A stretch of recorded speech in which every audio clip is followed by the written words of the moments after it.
Welcome to this webinar, which is being jointly hosted by Drive Electric and RPSA. So some of you will know that I'm a very keen electric car driver, have been for some time, and as RPSA, I think we want to be at the forefront of trying to help people get into EVs if they possibly can. And I know that a lot of people think, well, it's not for them, or it may be for them, they're not sure. So the whole point of today really is just to try and answer some of the questions that may be going through your mind. So I will hand over now to Nigel. Now, just to say that we were due to have Ellie joining us, who was going to be presenting this webinar, but she's gone down with COVID. So unfortunately, Ellie can't be with us today, but Nigel is also part of the RPSA project. So he's going to take over. There may be a few technical questions that he can't answer, but we can answer those afterwards. There should be a chat function. I can't see it for some reason, but there should be a chat function where we can answer questions. If not, then you can always drop me an email at chairman@rpsa.org.uk, and we will answer it for you at some point. So I'm going to hand over to Nigel now, and take it away. Brilliant. Thank you so much, Alan. Really appreciate that, and thank you for giving us the opportunity to present to your members today as well. And as you said, Ellie was due to host this presentation. There were a couple of slides in the middle I was going to do, so it's her presentation, but unfortunately she's got COVID. She was hoping to still do this, but having spoke to her half an hour ago, I realised that she's definitely not in a good enough place to be able to do it. So yeah, so as Alan said, I do know the slides, but some of the detail that Ellie's brilliant on. If I've got any gaps, we will make a note of those, and any questions I can't answer fully, we'll get answers back to you afterwards. As Alan said, I'm hoping you can see the chat functionality on Teams at the top of your screen there, and the ability then for you to type a question in, and we'll collate those and look to answer those at the end of the webinar. But if for whatever reason the technology fails us, we will certainly answer all questions and circulate them at the end. I am joined by one more person in the virtual room here with me, who's brand new to our business, actually, Jack. But Jack does know a lot about electric vehicles, having previously worked for Tesla. So I'm hoping you've got a few good Tesla questions, actually, because we could put him on the spot shortly. So I think without further ado, we will move on. First and foremost, I just thought it'd be useful to tell you a little bit more about Drive Electric and why Alan thought we'd be a good partner to work with RPSA. So since 2008, it's been our mission to help electrify company car and van fleets out there. We really do ourselves as a partner on the road to net zero, and we've been doing this for a long time now, exclusively on electric. And first and foremost, we act as an electric vehicle broker. So we work with different funding companies out there, including ourselves. We do have our own book as well. We take our own risk. We try and find the most competitive leasing rate available on electric vehicles, and help companies, businesses with that transition to electric vehicles. But I'll come into a bit more detail of that as we go on. A little bit more about who are Drive Electric. So in no particular order, just to let you know, we've been in existence now since the mid-90s, but from 2008 we went exclusively full electric only. Vast majority of what we have on our book of over 6,000 vehicles is pure electric. There are some hybrids and so on in there, but the vast majority of what we're doing, certainly all the new orders we're getting in, are all electric. The interesting thing about our business was we had a strategic investor invested in us the end of last year, Sumitomo Corporation, which is a very large Japanese corporation, Fortune 500 business actually, and they've got interests around the world. A lot of environmental interests and indeed vehicle leasing as well. And in Japan, as an example, a home market, they have a vehicle leasing business that has over 1 million cars and vans on their fleet. So real huge scale, and they've been a brilliant partner for us in terms of helping us invest and see different things in the market and so on. So that's given us a real strength going forward, to be honest with you. It's great to be working with RPSA. We're well versed in working in different partnerships with people like EDF and Lloyds Bank, where we're partners of choice for them as well. You may see things on their website talking about electric vehicle leasing that point towards us. And in terms of our backup and so on, we're a member of what's called the BVRLA, which is the British Vehicle Rental and Leasing Association. They're like effectively an industry trade body. So they hold us to account, if you like, make sure we've got good standards, we treat customers fairly. They audit us to make sure everything's working smartly for customers. So there's real credibility, if you like, having them as a part of that body. We've also got a deep knowledge about charging as well. It tends to be looking at electric vehicle or indeed van. Charging is always closely aligned, isn't it, in the conversation? So we've got some deep experience of working on different projects such as My Electric Avenue and Electric Nation. We also have a sister company as well, CrowdCharge, that are currently developing some very smart solutions for workplace charging, which will launch into the marketplace very shortly, actually. The other thing that we certainly have a lot of experience in, which may not be so relevant for this particular call, but electric vans. We do operate our own flexi fleet of we've got about 150 vehicles, cars and vans actually, that we own ourselves, and we rent out on a 1 month minimum basis it's particularly to customers who've never gone electric before, who just want to have a bit of a trial with them and see if they can get used to the charging range and for their employees to drive electric for the first time. So I think that's probably enough about Drive Electric for now, isn't it?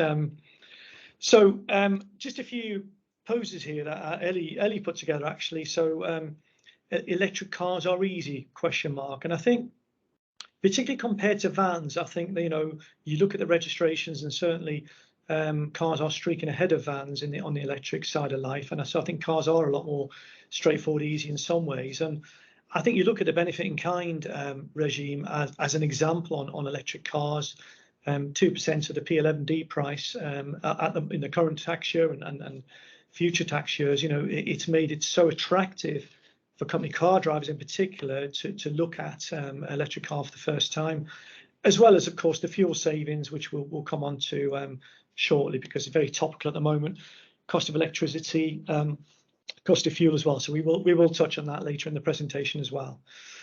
Very conscious our government set a deadline not too far away now, is it? Actually 2030, where no new petrol or diesel cars to be registered in this country. So that is getting ever closer now, notwithstanding the challenges we all have in the marketplace trying to get hold of vehicles with the supply chain challenges out there, especially linked to the semiconductor worldwide shortage. I think also with cars, there's a much broader product range than vans. It's you look at the range, and we will look at some of the different products out there, and some of the new cars due on the market shortly. There is a wide range now of electric cars out there, and the battery range has got better and better over the years in terms of extra range available. So that's certainly compared to vans way ahead. Home charging, we tend to find typically a car driver will have more ability to have a home charger than a van driver. So you tend to find that transition to electric it can be that bit easier for a car driver compared to a typical van driver in our experience. And finally, just to back that up really, and this was the SMMT, the motor manufacturing industry, they release a monthly report on new car registrations, and battery electric vehicle registrations year on year in the UK are actually up 48.8% year to date. So you can just see the increase in electric registrations is very, very strong on the car side. In terms of charging, just a little bit on charging. We always encourage our customers where they can to home charge, as we've just said, but we have found that public charging actually, you see the graph on the right hand side there, it really has grown massively over the years, and there are plans for the network to increase even further. And if you haven't driven electric before, that there are different types of charger out there.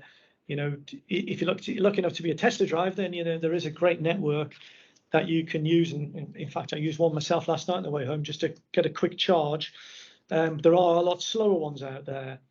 So it is a bit of a buyer beware, if you like, in terms of just checking out the speed of them.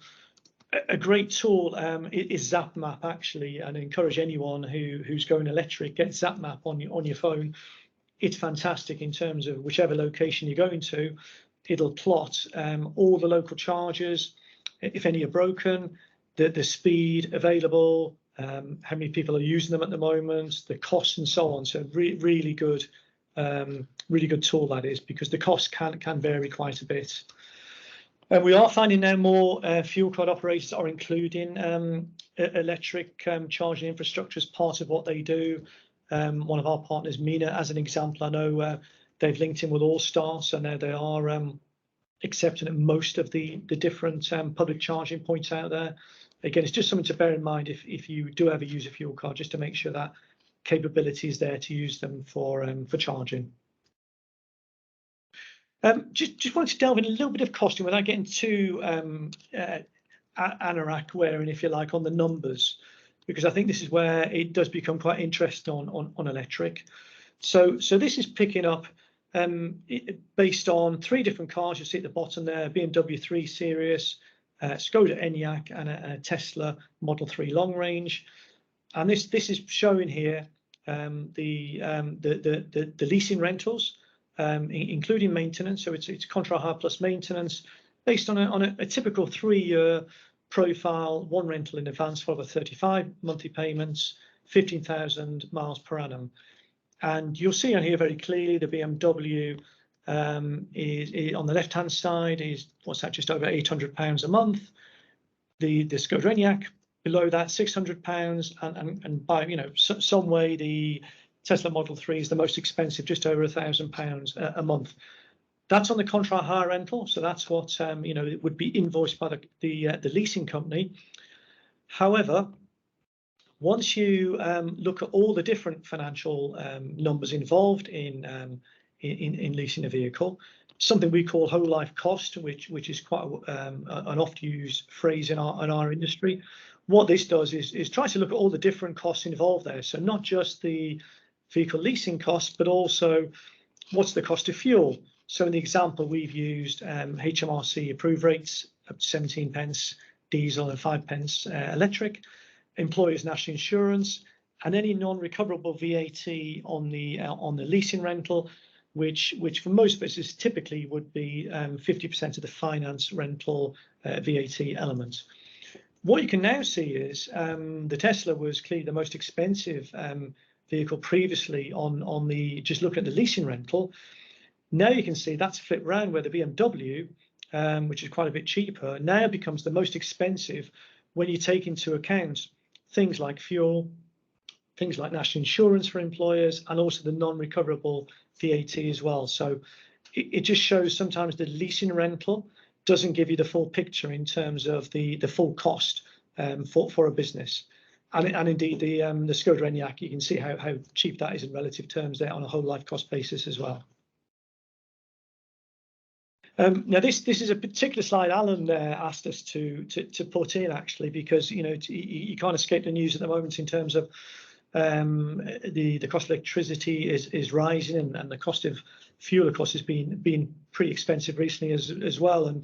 And purely by coincidence, actually, there was in the Daily Telegraph on a Saturday there's a good motoring section with readers' questions, and there was a question on this very subject this weekend. So I thought I'll give the Daily Telegraph a credit, but also the example they used. I thought I'll just go through that example, actually, because it'll just paint a picture really in terms of, well, with the cost of electricity so high, am I really right to be moving away from an ICE vehicle? So this example uses a Mercedes EQB electric vehicle, and what this is all about trying to do is show the impact of rising electricity costs on the charging. Bearing in mind that the cost of fossil fuels, although it was really high recently, it has come down again, hasn't it? Still quite high, but it has come down from where it was. In terms of electric vehicle, your battery effectively is your fuel tank, and that gets filled with kilowatt hours, kWh. And in the EQB example, the total capacity is 69.7 kWh is the total capacity. Now, the usable battery capacity, which is, there's always a little bit in reserve, is a little bit lower, and that's 66.5. So in this example, if you assume you arrived home with only 10% of the usual battery capacity remaining, that would mean you need 59.9 kilowatts per hour to be fully charged up. So if we work on assuming an electricity price of 28 pence per kilowatt hour, which is the current price cap, some people are lucky enough to have lower fixed costs on that and so on, but that's the current figure. To charge from 10% to 100%, that would cost £16.77 on that basis. If the cost of electricity was to rise to 52p per kilowatt hour, that would go up to £31.14. If the government takes no action tomorrow, and I haven't seen the news this afternoon, but I think it's widely publicised, there's going to be an announcement tomorrow about capping of electricity prices and so on. So I very much doubt it will ever get to 52p, but never say never. But I'll just use that figure to show the extreme of how much it could cost. But what that does give you in this particular car, that would be about 170 real world miles of range. So not what the manufacturer tells you, but actually the real world mileage. If we take a similar petrol car based on 45 miles per gallon, that would cost £32 to fill up, assuming a fuel price of £1.89 a litre. So you can see there, based on today's typical cost of electricity, clearly there is a big advantage still on electric versus petrol. Clearly, if the price of electric rose much more, then that's going to get a lot tighter, clearly. All I would say is that we do know, as you saw from the previous slide, that electric vehicles do have much lower running costs. So the servicing and maintenance, as an example, is so much lower than a typical petrol or diesel vehicle, and the preferential tax treatment as well that you enjoy with electric vehicles, is very significant compared to petrol or diesel. Also, with electric vehicles, there are various smart tariffs and smart charging options out there via apps and so on. Some of the smart tariffs are harder to get hold of at the moment with the uncertainty in the electricity market, but again, we're all hoping that after tomorrow's mooted announcement, that will all settle down, and there'll be plenty of choice there for electric vehicle drivers again. Nigel, could I just chip in there for a minute? Of course you can, Alan. Of course you can. Just to sort of relate my own experience here a little bit. I have a rate from Octopus on my electricity, so I pay, I think, 24 pence a kilowatt hour for my normal tariff, but for 4 hours during the night, I get electricity for 5 pence a kilowatt. Now, I've got a Tesla Model Y, which has got roughly the same sort of size battery as the Mercedes you're talking about. So I can fill my car, if I'm looking at roughly 60 kilowatts at 5 pence a kilowatt, that's £3 to fill my car in the middle of the night. So now that rate will be going up, but I believe it's going up to 7.5 pence a kilowatt. So it's still very, very competitive.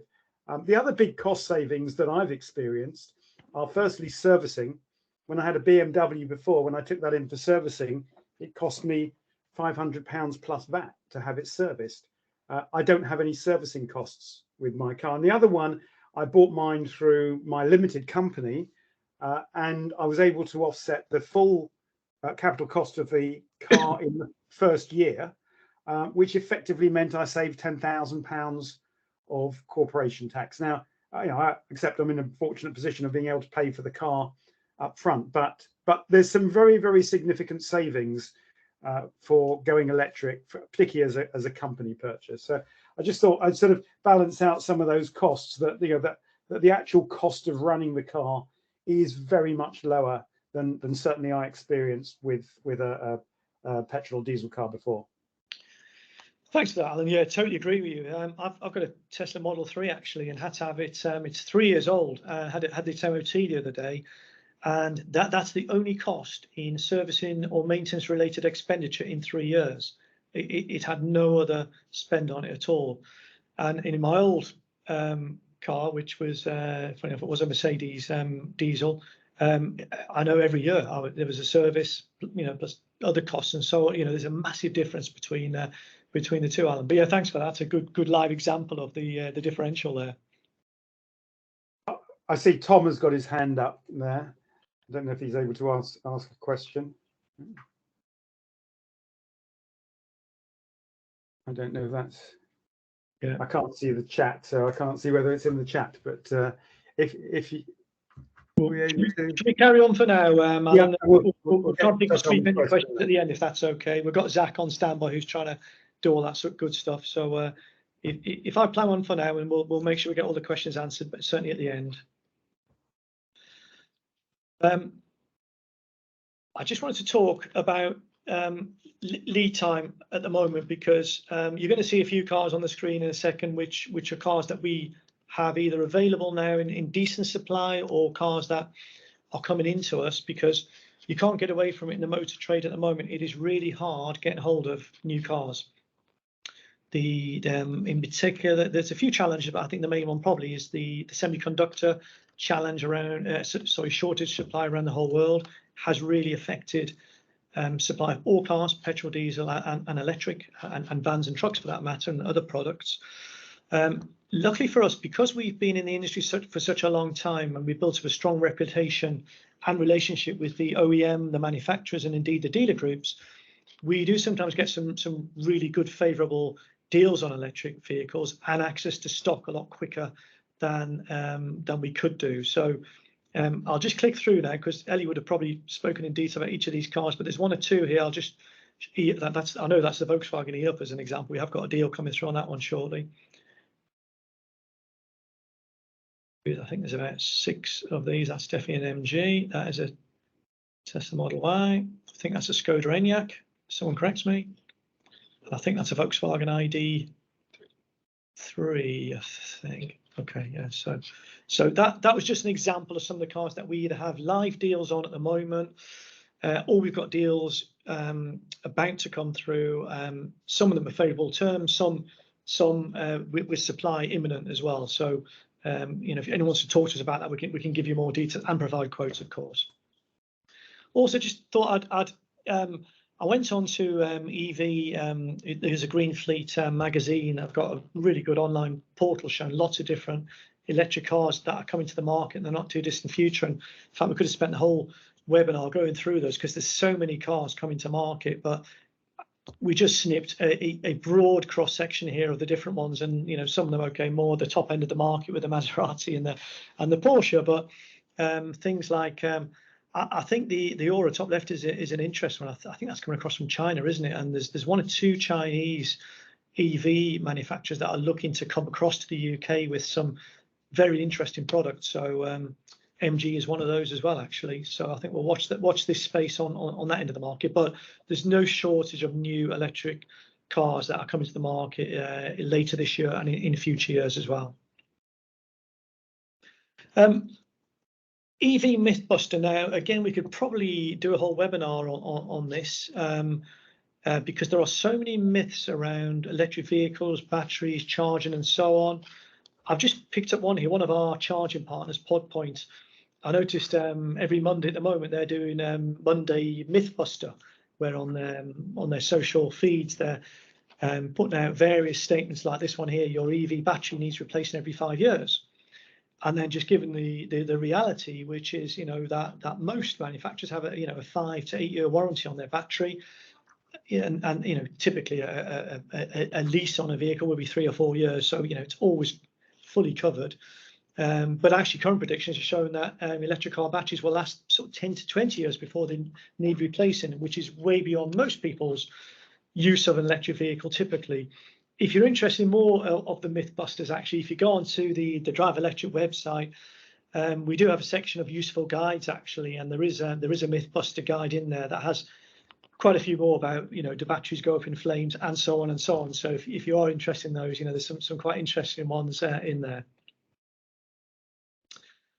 That was the main content of the webinar, but very happy to take any questions now, and I might rely on Zach from our marketing team just to help if he's collated any questions for us centrally, or I don't know if we can unmute people. Zach, I'll kind of let you point me in the right. It looks like the chat function is working. Okay. Tom has written a question here, so Tom has posed a question. Okay. So Tom, I can see there is a, I don't know if everyone can see it. So Tom, what was it? My question can probably wait until the end, but what I wanted to know was, can you offset the corporation tax on both second-hand cars and new cars, or is it only for new purchases? I might have to defer the specialism on that, Tom. I don't want to give you the wrong steer. I could have a stab at that, but I don't want to get the answer wrong, because that is quite an accounting-led question. What I'll do, let me get the definitive answer on that from Neil, our head of finance, and I'll come back to you on that one. Most of what we do is vehicle leasing, so we never really get involved in that, because the owner always is doing that on our behalf, typically the leasing company. But Tom, thanks for your question. We will get an answer to you, though. Any more questions there, Chat? Not at the moment. No. Okay, we'll just give it a couple more minutes. Perhaps I just take a minute or two while we're waiting to see if there's any more questions, just to again recount my own experience of running an EV. And I mean, I've got a Tesla Model Y, and tomorrow, for example, I've got to go up to I live in Chichester on the south coast. I've got to go up to Silverstone. My son's doing a Porsche driving experience, so I'm going to pop up there in the afternoon. Well, it's 125 miles each way.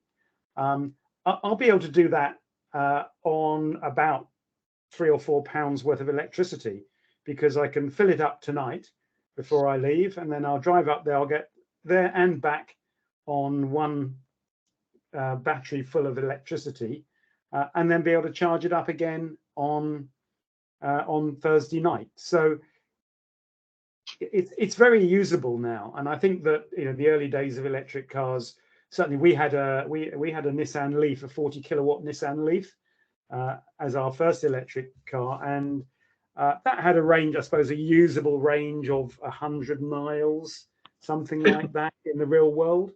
But they've come in such a long way now, the electric cars, and the range, yeah, you know, I think I measure the range as a bladder full, because if I get in my car to do a journey, I would probably never do more than about 3 hours without stopping to use the loo. And the thing is that what I find is that, you know, I'll drive that for 200 miles or so. I'll pull into, now, okay, with Tesla, you've got the superchargers, but I think the other networks, the other charging networks are growing rapidly and expanding rapidly. And I pull up at the services, plug my car in, go into the services, go and use the loo, go and grab a coffee and a sandwich. I come back, oh, I've got a couple of emails to do. And lo and behold, by then it's already charged up and ready to go again. And what I also find is that, as well as being practical, actually I get to my destination far more relaxed, because I built in that charging time. I knew I had to do that charge at some point, so I built it into my day. And it just means that I need to take that, I take that break. And let's face it, you know, every driver needs to take a break every 3 hours or something, 2 to 3 hours. And if you don't have to, you tend not to. Because you do have to, you do.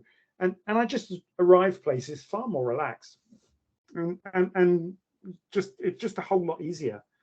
So yeah, that's the, you know, sort of personal experience. It's very, very easy. Yeah, I agree, Alan. I think you change your driving style with electric as well, don't you? Actually, you know, I think you know, you're conscious of the range you've got, and you know, certainly with I find myself now driving in a subtly different way to the. Not saying I was a maniac before, but I think you do. It does encourage you to change your driving style, definitely. Yeah, I mean, you've got I think you say a Model 3. Is it long range? Yeah, I'm not sure. it is. Yeah, Yes. and I've got a Model Y long range, and I'll tell you, I mean, as a, you know, I'm a bit of a petrol head. I love cars, and I love, you know, fast cars and all the rest of it. And I'll tell you what, the Tesla is the most fun I've had in any car. And even we've also got my wife's got a VW ID4, which is a lot less powerful. It's about 200 horsepower, I think, the ID4. But even that, you know, you have a surge of power from the electric motor. The sort of torque starts instantly when you put your foot down, and even that feels, you know, very much more sporty. and very entertaining to drive. So I think that there is a trade-off. And yes, my last car was a BMW M235 convertible. So it had a sort of 6-cylinder turbocharged engine. I had a sports exhaust on it, so it sounded the part. It went the part. It was convertible, and you know what? I don't miss it, even though it was a lot of fun to drive and had the noise and the emotion of a fairly high performance petrol car. I don't miss it because electric is fun to drive, and all electric cars are, quite frankly. Do you know, one thing I was going to say, I think Jack will come in a minute as well. One thing I think is key is excuse the phrase, bums on seats, because I think you really do have to drive an electric car just to see the difference between a petrol or diesel. It is quite marked, the difference. And the first one I drove was a Tesla Model S, actually, and that blew me away, just how impressive it was to drive. Didn't really know what to expect, actually, to be honest with you. But I think once you've experienced driving an electric car, you become a convert so quickly. And I know we're planning to support your events next month in Swindon, and we will bring some, a couple of electric cars along with us. So if people want to drive them, they'll be able to do that. We'll have to sort the insurance out, probably get people to make sure they get the driving license code from the website. But we'll plan all that in advance. But I think driving the cars is the crucial thing. Yeah. So just for anybody, if they haven't already picked up that, if you go to the RPSA website, rpsa.org.uk, go to the events page, you'll see our event at the National Self-Build and Renovation Centre in Swindon on the 5th of October. So that's the event Nigel's referring to. They're going to bring a couple of cars along, which is great. So also, if you need to get the train there, myself or my colleague Andrew, who's also got a Tesla, we can come pick you up at the station in an electric car. So you get that opportunity to experience it. So just make sure you click on that link, book in for that event as well, which is going to be really good. Right. Sorry, Jack, you were about to join in, right? No, I could just see a couple of questions coming in, which I thought I could quickly sort of provide some light on, rather than in a written format. Avril and Jackie, thanks for your questions. So with regards to servicing, I mean, just before I go on to that, to what Alan and Nigel were just saying about sort of the driving experience of an electric car. You've got to remember that in an ICE car, that the engine's right at the front, and so kind of the majority of the weight is at the front of the car, and of course that then leads to stability issues, or risk of understeer or oversteer in certain weather conditions. With an electric car, your battery pack's obviously under your feet, and so your center of gravity is super low, and so you really feel that when you're driving. Hence, Teslas really have sort of mastered the feel of a drive. The torque conversion and the regenerative braking. It's all super software regulated, but every electric car feels great to drive, to be honest. Having driven a lot of Teslas, I'm now driving a Kia e-Niro, and it's great fun. It's just great fun to drive, just because it's electric. So just another sort of reiteration on that. But in terms of not needing servicing, it depends who you ask, but the general format is that they do not need yearly regular servicing unless you're doing extremely high mileage of sort of 25, 30 plus. And at that, it's called what's mostly a vehicle check or an inspection service. So it usually will be a relatively minor service. Of course, they're not going to be changing oil or gearbox oil or differential oil, because it doesn't exist. They're just not in electric cars. There's one or two motors, an axle, and that really makes up a lot of the moving parts. So the MOT is obviously a regulatory thing, which every vehicle has to have after 3 years. That's a £55, service, if you want to call it that, but it's a regulatory thing which needs to happen. Now, depending on which manufacturer you go to, some manufacturers, for example, Tesla, won't void your warranty if you don't go and get it serviced. So you could, just like Nigel alluded to a second ago, in 3 years, the only cost he's had is his MOT, and his warranty is still very much valid for another 5 years.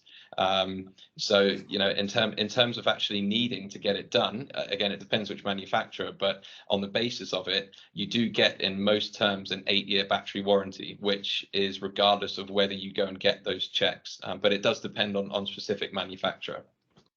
And age usually doesn't have an effect on that, but of course it's still relatively new. A lot of these cars are still pre-MOT stage, and so we're yet to see that. But of course, as everyone's kind of said already, they're much simpler entities, and so they really don't need as much upkeep as ICE cars, as the ICE comparisons.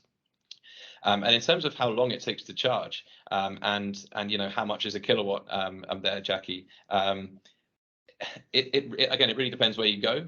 If you want your home rate, that's very it's very dependent on what comes out in the news in the next few days, but typically your electricity charge at home, of course, is up to 30 pence.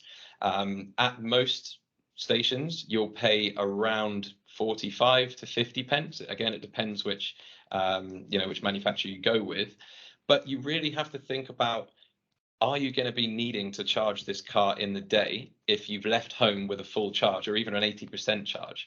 Because I think you'll find if you tot up your daily mileage, I think the average commute in the UK is far less than 100 miles.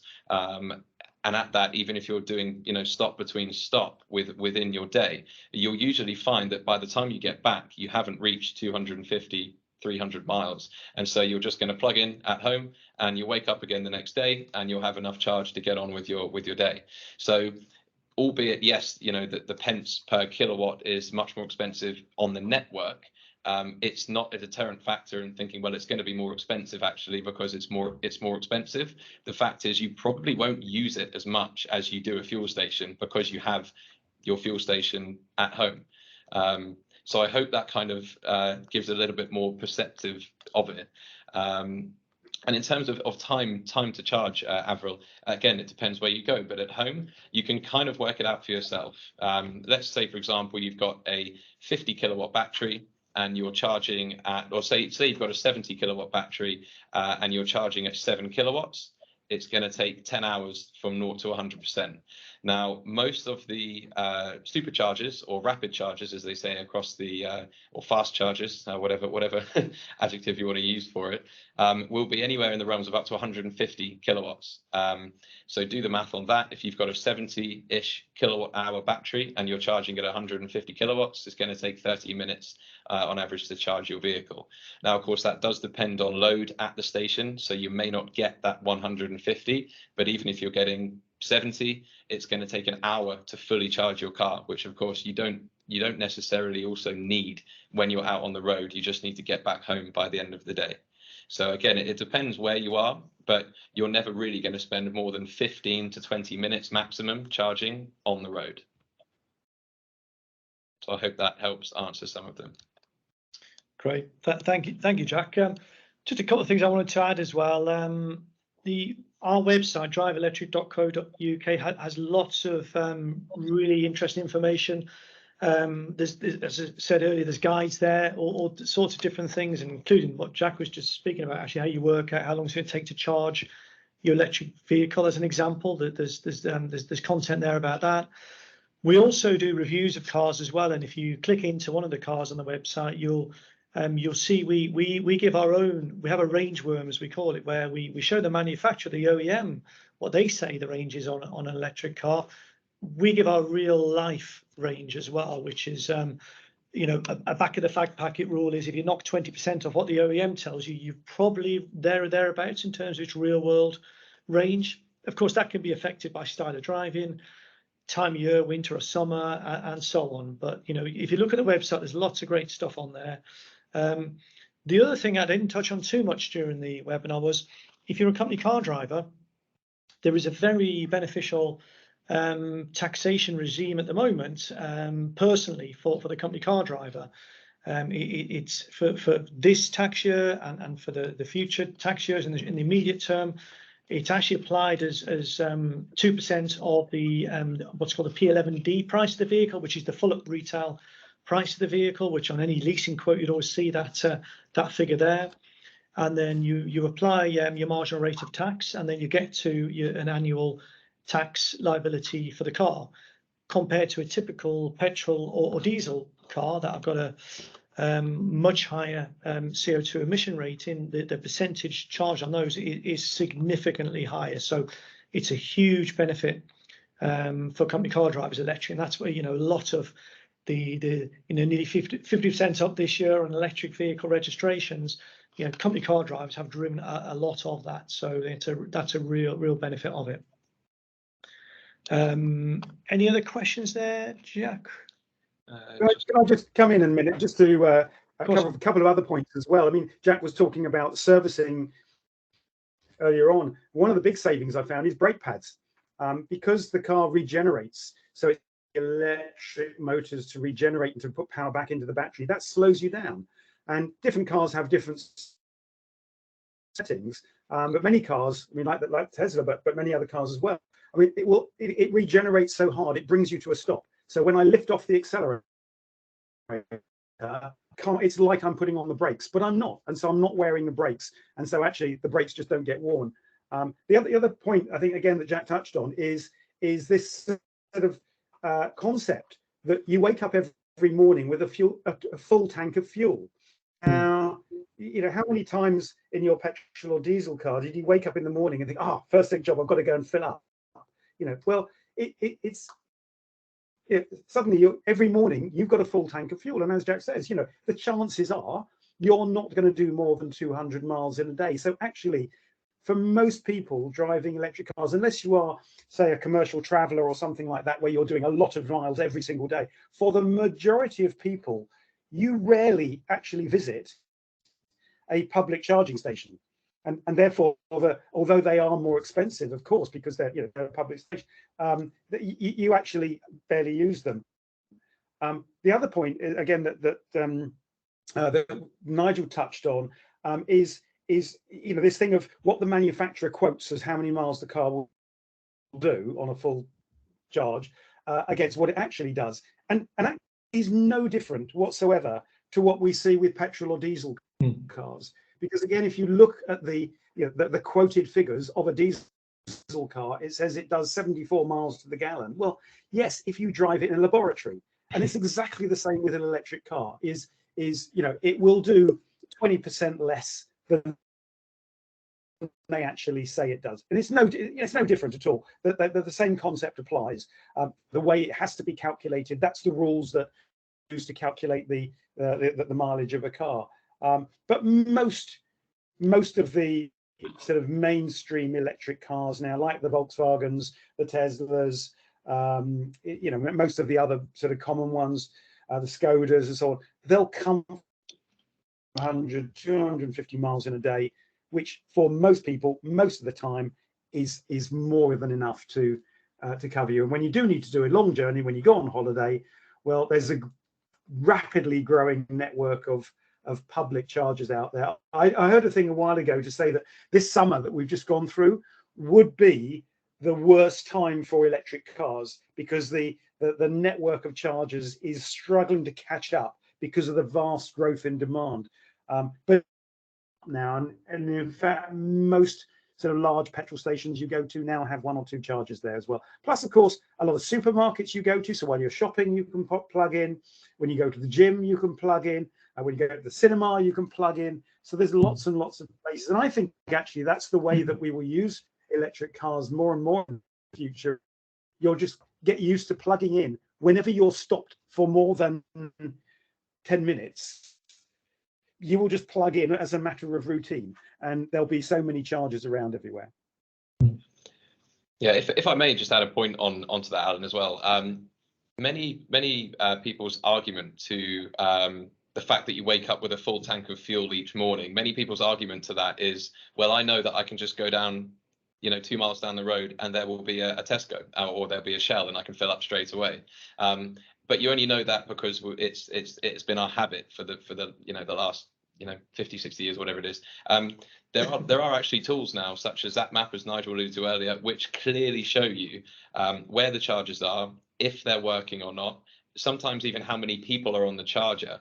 And it will, I know, with the Tesla one especially, they've got their own supercharger network. It even tells you how long that you can expect to wait based on the current kilowatt hour of the batteries on the chargers. So the software really is doing all the thinking for us, and all we need to do is utilize the tools that are there.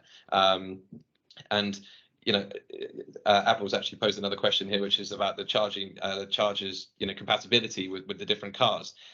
Most manufacturers now have sort of, streamlined down to 2 chargers, and that's a Type 2.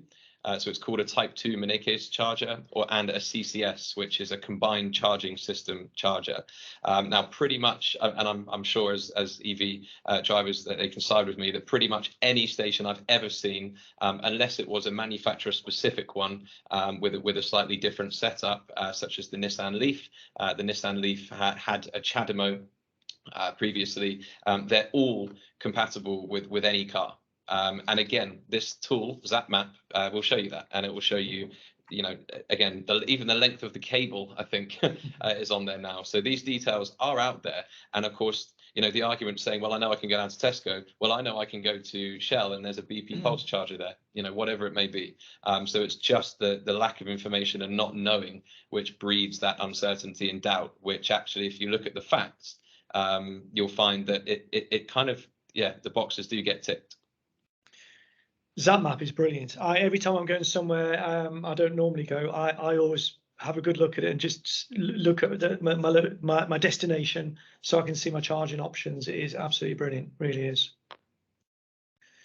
I think it's fair to say, though, that at the moment, I mean, we are still in the sort of I suppose the earlier phase of electric car adoption, and I think that there are stories of chargers being broken and unreliability.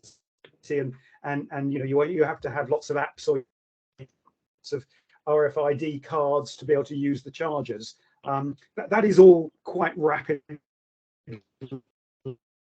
being swept away, so that pretty much all the modern chargers now, you just tap your payment card the way that you do with a petrol pump, and that the reliability is improving significantly. But I think it is the fact that we're it's still not the main. I don't know what the percentage of electric cars on the road is compared to ICE vehicles, but probably it's only a handful of percent at the moment.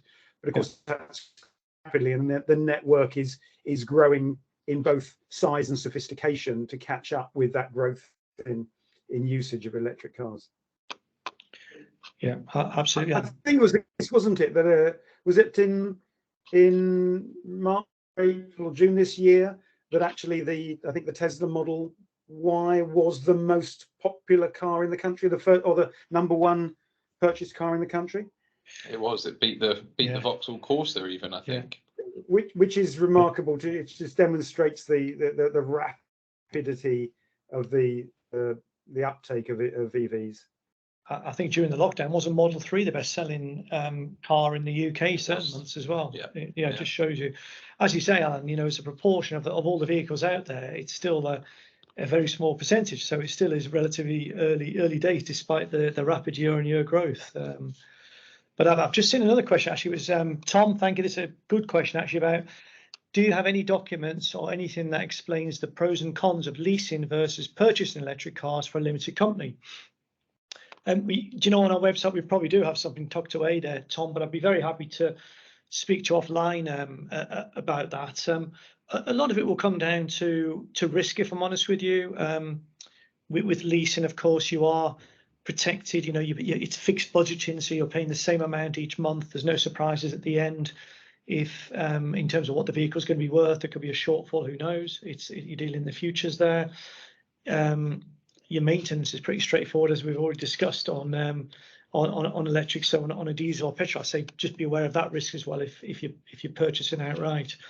So I think attitude to risk and the financials is important. Some accounting treatment comes into it as well, taxation. And I think the overall thing could be as well this concept of hassle-free motoring, because with vehicle leasing, with maintenance typically, not so much electric again, a lot of the hassles can be taken away, just getting swept up to a monthly payment. But I think it's a bit more nuanced that with electric vehicles. So certainly, Tom, if I'm interested, very happy to have an offline conversation with you on that, just to explore it in a bit more detail. And indeed, I'd say that for everyone, Alan, all your members, if there's anyone would like to reach out with any questions, inquiries or whatever it is, then please reach out to us, and more than happy to answer those queries. Would you like to tell us what email address they should use for you? Probably, I'll tell you what, why don't you use my one? I think is the best one, which is Nigel. If I'm going to put it in the chat for me, yeah, great, okay. Coming into the chat now. Electric. Or if anybody can't remember, then they can drop an email to me at RPSA and we will forward it on. Perfect. Yeah, you should be seeing it now. It's nigel.kerr@drive-electric.co.uk. So yeah, please, any query, whatever it is, feel free to throw it in my direction. Any other questions there, Chuck? Are we just one to do with batteries, Okay. really, which is a really interesting question, actually, because I don't know if many people are aware, and I will keep this relatively short. I know that we're running short on time. I don't know, if many people are aware what constitutes a battery. Really, it's not necessarily too important, but rare earth metals such as cobalt are used in a lot of manufacturers' batteries at the moment. But many manufacturers are switching to something it's more like an iron phosphate battery, which has a totally different chemical makeup, which is very much so recyclable.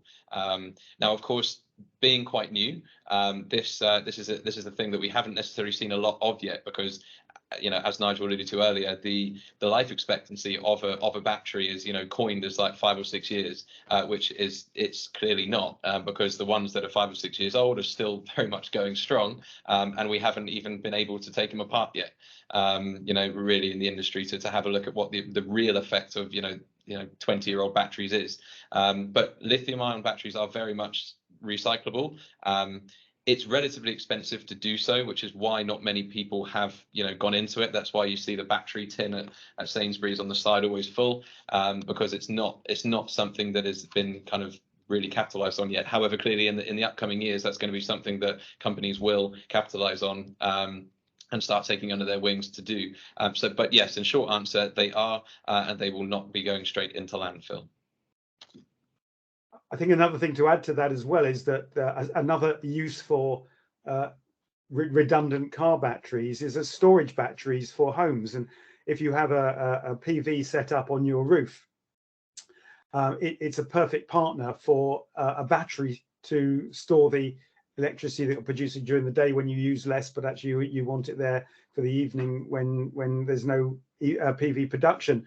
And if a battery out of an electric car has perhaps dropped to 80 or 85% of its original capacity, it's still a very, very usable item as a storage battery in a home. So as well as the recycling side of batteries, there's a second life use as well.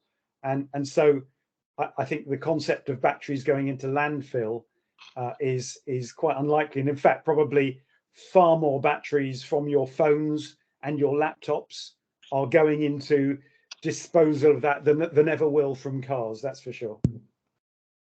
Very good point. Yeah, a very good point. I know the last thing is the OEMs want our batteries ending up in landfill. It's not in their interest at all. The circular economy, there's a lot of work going on to make sure that does not happen, with a lot of financial institutions backing that up as well. And I think as well as that on a global scale is as resources become more valuable, and as we've seen with the Russian situation, they become more valuable both in monetary terms but in political terms as well.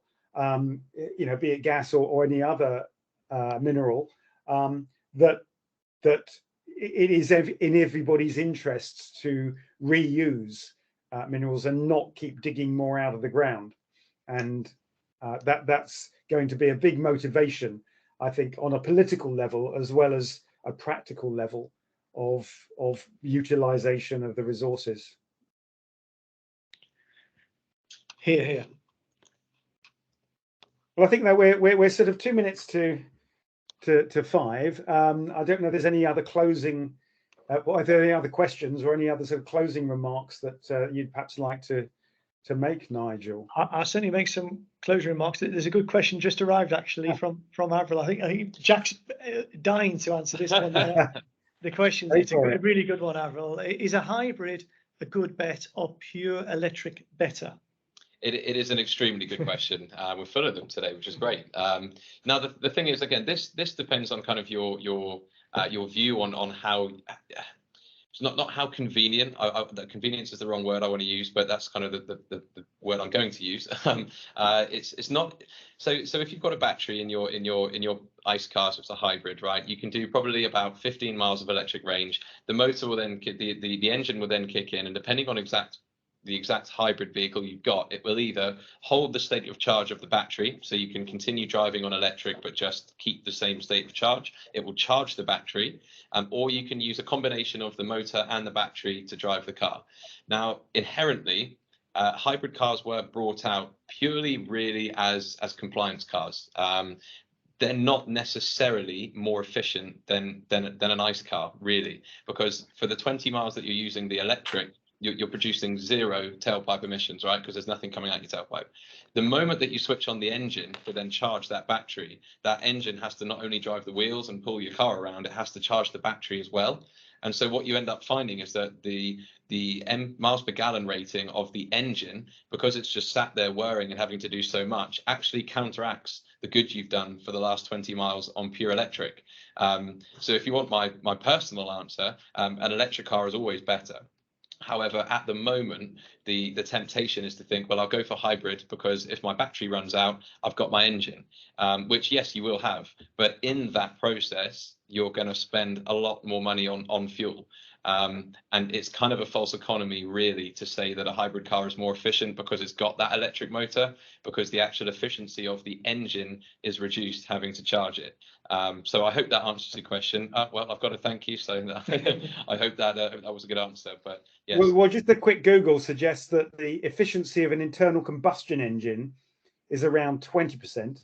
The efficiency of an electric motor in an EV is around 90%.